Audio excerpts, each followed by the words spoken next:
You once said, I am a gangster and I am a priest. I said to Gore Vidal one day, there's only one of two things you could be. My neighbor said you can either be a priest or a gangster, and you became both. Two sounds defined Martin Scorsese's childhood. Church bells calling the faithful to mass, and sirens calling someone else to judgment. In the same neighborhood, sometimes on the same day, sometimes involving the same people. He could have become a priest, he could have become a criminal. Instead, he became something else. Something that let him be both. He's almost like a method director in that regard.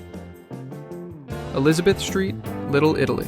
When Martin Scorsese was born here in 1942, the neighborhood was its own country. Grandparents, they all came over around 1910 from Sicily, and they wound up in the Lower East Side. Sicilian traditions, feast days, and two competing authorities, the church and the street. A man showed himself from the world I came from. Strength, open to violence, can be violent, you know. His father pressed clothes in the garment district. My father had to take a job during the 30s and the Depression. He had a very good job in the garment district. Well, that was worked out. His mother was the practical one. Where we come from, you have to be careful. If you see something, you don't say anything. And young Martin had asthma, bad enough that he couldn't play with the other kids. So he watched. From his window, he got 2 educations. On Sundays, his parents took him to Old St. Patrick's Cathedral. He was an altar boy. He learned ritual, guilt, the weight of tradition. But every other day, from that same window, he watched the street. The wise guys. The violence that was casual, almost routine. Some of the men who went to Sunday Mass were the same ones who cracked skulls on Monday. In Marty's world, St. Patrick's Church is here, and across the street is the Ravenite Social Club, which is the mob social club. That contradiction never left him. But there was a third place, somewhere between the church and the street, the movie theater. His father took him to the movies constantly. At the movies, Scorsese found what the church promised but couldn't deliver: transcendence, transformation, a way to live 1,000 lives. At 14, he entered a seminary. He wanted to be a priest, but he kept sneaking out to see movies. Eventually, he had to choose, God or cinema. Idea of priesthood, to devote yourself to others. That's what it's about. And I realized I don't belong there. In a way, he chose both. 1973, Mean Streets. This was Scorsese taking everything, the church, the streets, the movies, and creating something new. In my mind, it wasn't really a film. It was some sort of representation of who I was and my friends and myself and the world I came from. And there, playing Johnny Boy, was an actor named Robert De Niro. De Niro looked over at me and said, I know you. You used to hang out with Curdy, Robert Uricola, and Joey so-and-so. The beginning of the most important creative partnership in American film. 3 years later, they made Taxi Driver. It really has to do with a fellow who becomes obsessed with something he can't have, which is a woman, a blonde-haired, blue-eyed, beautiful woman. Not a gangster film. A horror movie about loneliness. About what happens when a man loses connection to everything. To people, to society, to sanity itself. Travis Bickle is an altar boy gone wrong. He wants to be pure. He wants to cleanse the city. He wants salvation through violence. Sound familiar? Would you say that Travis was a good guy or a bad guy in your book? He's basically good, except that... It won the Palme d'Or at Cannes. Scorsese was 33 years old and at the top of the film world. It nearly killed him. The late 70s. Scorsese was living like his characters. Cocaine. The chemicals that was putting in me, not being able to function. Endless nights. A marriage falling apart. New York, New York was a massive, indulgent musical that bombed. He was everywhere and nowhere. He ended up in the hospital. The doctors told him he was on the edge. Strangeness of it was that I did not accept the fact that I was dying. De Niro visited him with the script for Raging Bull. It was a low point, and I said, Marty, you're right for this picture. You should do it. It was an intervention disguised as a movie offer. A film about Jake LaMotta, a boxer so consumed by jealousy and rage that he destroys everything he loves. Shot in black and white. Violent. Unflinching. A masterpiece. This was Scorsese making his own confession. Also, was very much myself. I mean, I was very much what I'm fascinated by. Every punch Jake throws is a sin Scorsese recognized in himself. Every beating he takes is penance. The film ends with a passage from the Gospel of John. I was blind, now I can see. Marty told me it was because of the drug overdose. The gangster becomes the priest. Marty found a way to love this guy. The sinner finds grace. Scorsese was sober now, alive, and he made The King of Comedy. Called The King of Comedy. We'll be doing it's about someone who kidnaps a talk show host. Oh, gee, thanks a lot. A dark satire about obsession and fame that nobody understood in 1982. It flopped. But failure gave him freedom. He could have chased another hit. Instead, he went small, personal. It was back to square one on all levels. He made After Hours, a surreal comedy shot in Manhattan for $4 million. The film was successful, and I started to pull myself together. And then he pursued something he'd been dreaming about since film school. I finally got a chance to make Last Temptation. The Last Temptation of Christ. Imagine the pitch meeting. I want to make a film where Jesus doubts, where he dreams of having sex with Mary Magdalene, where he's tempted to abandon the cross and live as a normal man.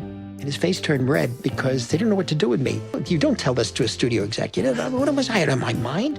The altar boy was making a film about Christ as he actually understood him. Not as a plaster saint, but as fully human and fully divine, which meant capable of doubt, capable of temptation, real. When The Last Temptation opened in 1988, the protests were immediate. Death threats, theaters bombed in Paris, the film banned in several countries. Fundamentalists saw sacrilege. Scorsese saw his most personal work. I did start a dialogue on the nature of Christ, but it became something that was sensational rather than serious. The public stayed away. Simply forget it and move on. So in 1990, he went back to the streets, back to the gangsters, but this time with everything he'd learned. I just saw it very clearly. We had it on the page. I knew where the camera was going to go. As far back as I can remember, I always wanted to be a gangster. Goodfellas is the film where Scorsese perfected his style. But here's what people miss. Goodfellas is also about faith. Henry Hill believes in the mob like a religion. He has his own moral code. He follows his own commandments. And when he breaks them, he's expelled from paradise. And now it's all over. The church in the street, again. The film was a massive success. That was awesome. Thanks. Thank you. Scorsese is at the peak of his art. There is no director better. After 2 decades of struggling, Scorsese finally had the freedom to make anything he wanted. And for a while, he did. Cape Fear.